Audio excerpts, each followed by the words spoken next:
So we've been talking about what an executor does and understanding the role.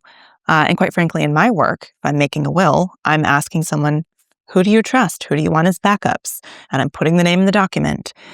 But there's much more to the selection of an executor. Yes. And that's something you have experience with, right? Absolutely. So what I talk about with my clients is, number one, it doesn't have to be family, but it does need to be somebody that you trust. It needs to be somebody with the capacity and energy to be able to take on the role, and it needs to be a really good communicator. So this is somebody who's communicating not only with professionals, but also with potentially conflicted family members. Right. What kinds of professionals is an executor going to be working with?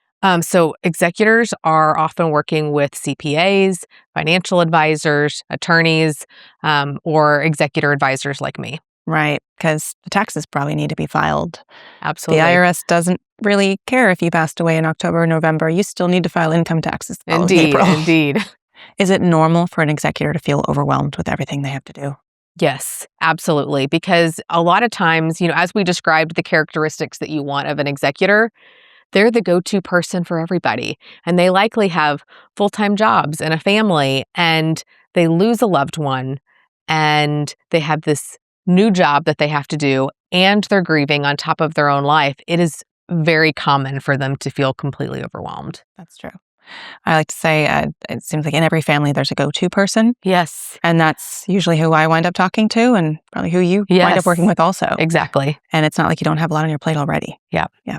But there's skills that they need to have themselves. Are they essential? What's helpful here? Yeah, absolutely. So executors, of course, need to have a good moral compass. You selected them for a reason, right? Person you trust because you trust them. That's the main quality. Exactly.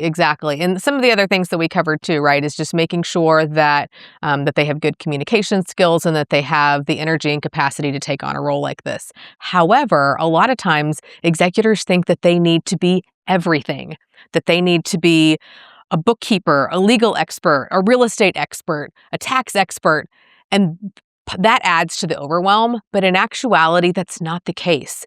The executor was selected for that role because they're going to do the right thing and because they're trustworthy.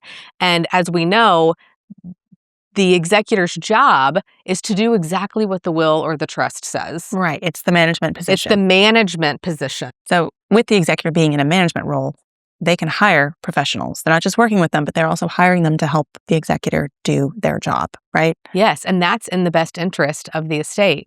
And another thing to remember is that executors, just like trustees, there are professionals that can do this. So if you don't have the right executor or the right trustee in your network, there is an option where you can hire an external professional to do that work for you. Right. And oftentimes an attorney, such as myself, is going to be able to point you in the right direction. Here's your options. Go talk to them, interview them, see if that's a good fit for you and your family. Okay, so you're a certified executor advisor. Now, we've been talking about how an executor role is basically, think of it as a manager role. You have to get the job done. Sometimes you have to hire people to do it. It's figuring out the best way. What would you tell someone? Like, say your best friend just came to you and was like, oh my God, I'm the executor. I had no idea. What would you tell them? Yeah, so as a certified executor advisor, I help educate them on what the role is, and we come up with a project plan of what they need to do and in what order. When you find yourself in the executor role and you are overwhelmed with grief and then all of the things that are going on with planning the funeral and managing your own life and all of those things, paying for the funeral, there's so many gotchas and there's so many opportunities to waste money and to waste time.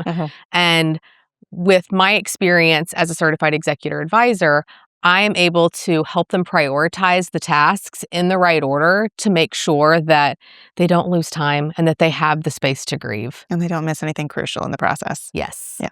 So if you're advising someone who is now an executor, would you say, okay, do it all yourself? Or where do you parse it out? What's your advice to them as far as building a team?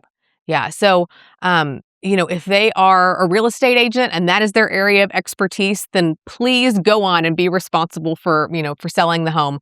But anywhere else that is not in your area of genius, hire somebody. That is what is in the best interest of the estate. So CPA for sure, make sure you've got somebody to do taxes. If there are investments, make sure that you hire a financial advisor.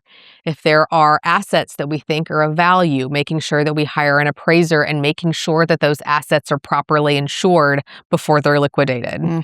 If the will says you have to create a trust and hold something else in trust, Maybe think about a professional trustee or at least an attorney who can advise you on setting up and funding that trust, getting that engine going.